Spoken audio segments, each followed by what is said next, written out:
guys, I really miss our class. I miss all of our fun shenanigans and silly things, and just miss you guys really a lot. So we teachers are doing the best we can with online learning, and so I decided to make videos to help us continue our technique, so when we do get back together, we hopefully have gained more and not lost anything. So the good thing about the videos is that if you're going through it and there's anything that you need to figure out, you need more time on, you can press pause and figure it out. You can rewind and do it again. So you can play with me through as many times as you would like, so that you can just increasingly improve and just get better and better and better. So also with this online stuff, I do have online hours that I posted on my Canvas homepage. That homepage will be updated weekly, and things are changing as every day something new comes up from my supervisors and the principals and everything, and so different things are happening, which is on my end. You don't have to worry about that. But just so that you know, my office hours may be a little more flexible than what I had originally scheduled. But the other good thing is that now I think for the first time today, because today is Thursday that I'm doing this video, Canvas chat will be available. So if it's not working today, what I've been telling the other classes that I've already recorded for is that you can certainly email me through Canvas. And I'll be able to, when it says I'm online, I'll be able to reply right away, hopefully. That's the plan for now. And then I'm anxious to try this Canvas chat, so hopefully I will get to chat with you guys later today. So I know all the moans and groans. Get out your green book. So like I said, I don't want us to lose anything. Today is going to be a review. We're going to do pages 22, 23, and 24 in the Green Book. I've also attached the PDFs to the page that you found this video on.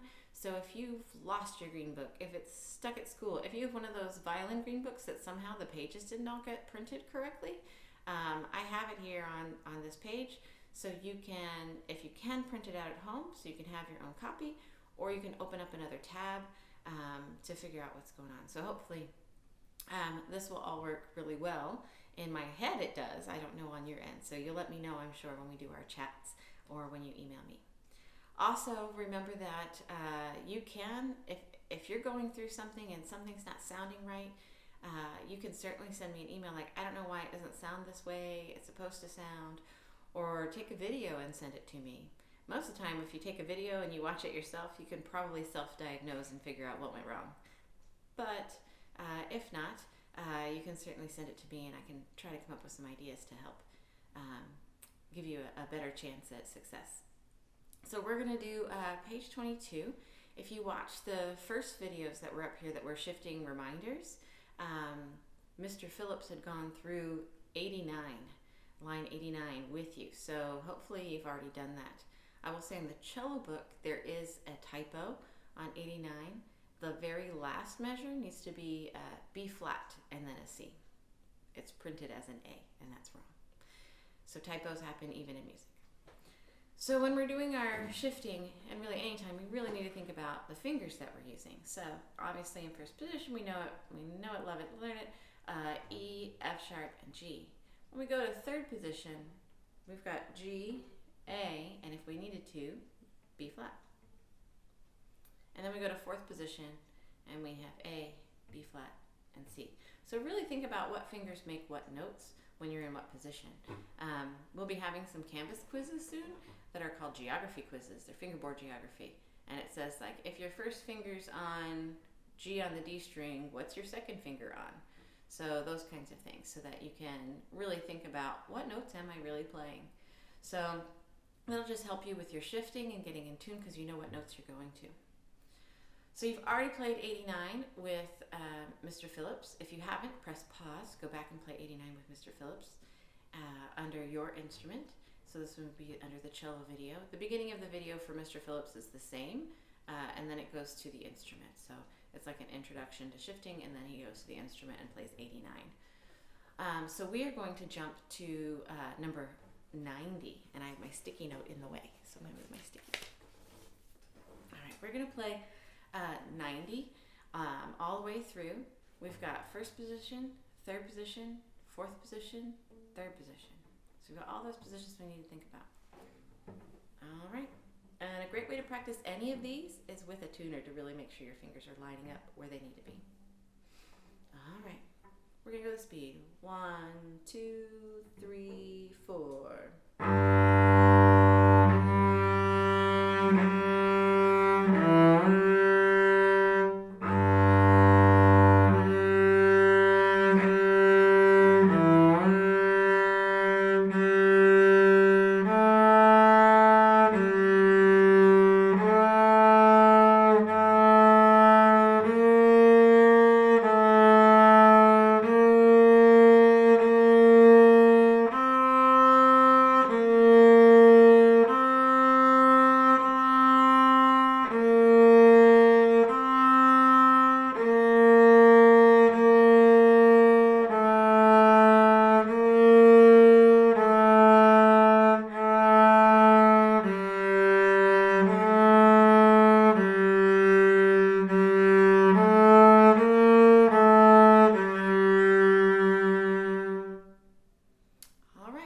It's a video, so if you need to practice that again, you just click rewind, go back and practice it again. A couple things that'll help you on shifting. Remember that when you're moving your hand, you have to be light with your thumb. You have to release your thumb so that your arm will move.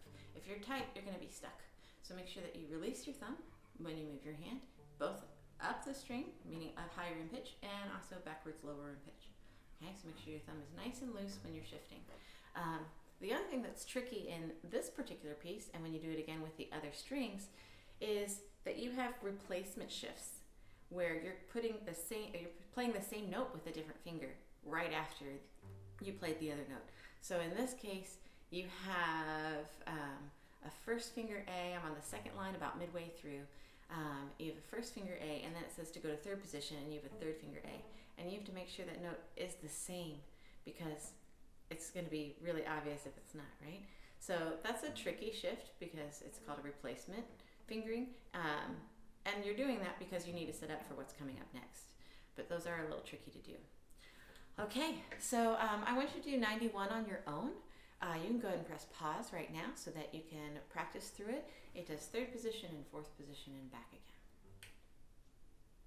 All right, great job on 91. We're going to go ahead and do 92. 92 is just like 89 that you would have done with Mr. Phillips, but now we're on the A string. So we're going to do the same thing but on the A string.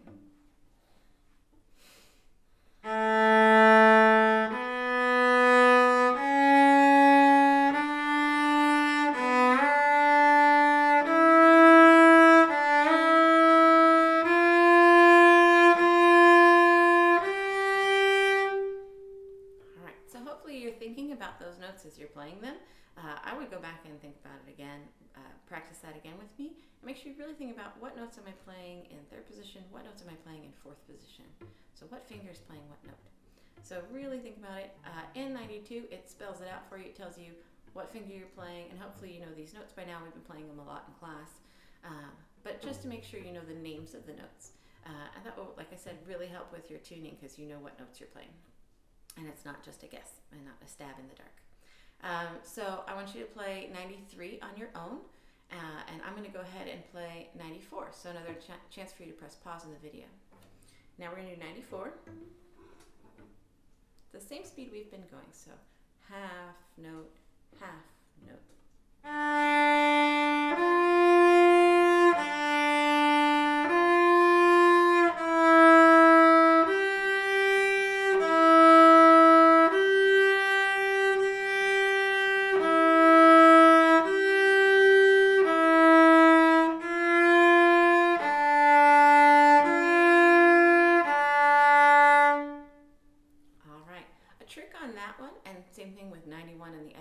As well is coming back to that third position. Don't think about fourth finger necessarily going on F.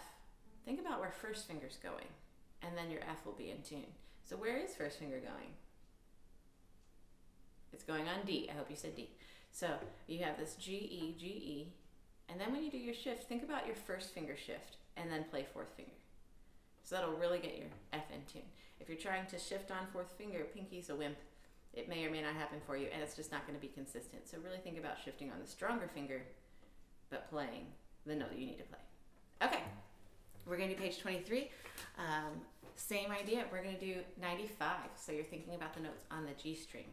G, first finger A, third finger B, fourth finger C, third position, first finger C, third finger D, fourth position, first finger D, second finger E flat, fourth finger F natural. If that's too tricky for you to go along with me on that fast, then I would suggest you go back and think about it again and practice saying the notes that you're playing as you're doing those positions so you can really think about it. All right, here we are, number 95. Half note, half note.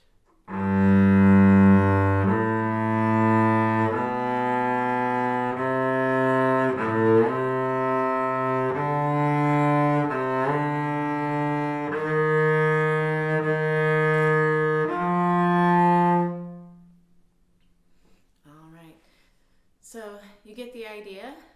Go ahead and play 96 and 97. Make sure you're getting all those positions. All right, we're going to jump to 99 and do, or 98, I'm so sorry, 98 and do the C string. So think about the notes on the C string. C, D, E, F, F, G, G, A flat, B flat. Okay. 98, half note, half note.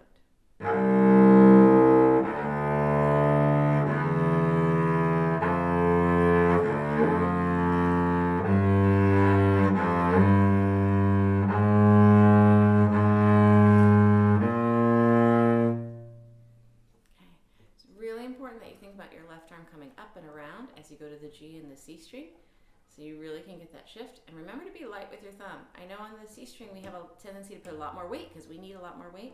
Make sure you're not squeezing from the back, but that it's your arm weight. So that's why we get our arm up, because your arm is way heavier than your thumb can squeeze from behind, right? So get your arm weight up to press down so you can have that, and then you can easily shift. If you're squeezing from behind, it's going to be really hard to shift on the C string. Okay? So same idea on 99 and 100. I'm going to let you do those on your own. And we're going to turn the page to 24 and do number 101, Las Mañanitas. This one would be a great one to play for your family, have like an impromptu concert, maybe while people are cooking dinner or something. And let me tell you a couple of things. We haven't talked about the terminology yet. There's some terms on the page that you found this video, and I will add, so you'll see it by the time you get this video, I think, the word sul, S-U-L, which means only. So in Las Mañanitas, it says sul G, which means only on the G string, and then sul D, which means only on the D string. So the entire song, other than the first two notes, is on the D string. So you shouldn't be crossing over to the A string at all, even though the notes look like they could be played on the A string. They could. But the idea in this exercise in this piece is to practice our shifting on the D string. All right, so here is Las Mañanitas. Feel free to write in numbers, notes, whatever to keep you really solid. And one thing we didn't practice yet today, but it's a page before or two in your book, is the harmonic. So I'll show you that real quick. You're going to let your thumb come up like you're in fourth position in the crook of the neck. And just reach your third finger and don't push down the string, just tickle it. And it makes a very hollowy sound. So that's our harmonic. It's been a while since we've done that, but we've got that. All right. One, this is in 3. Notice our key signature. Oh my goodness, all the things. 1, 2.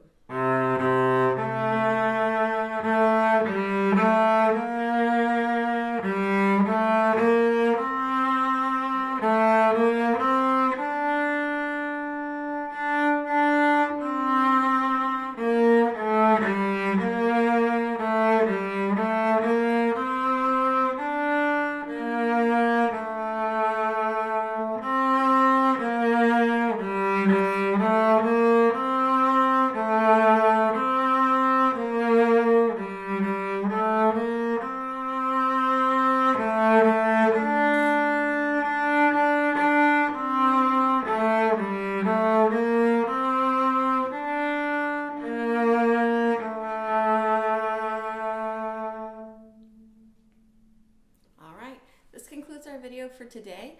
I plan to upload one video a week for each class. Remember, we've got to do all the classes.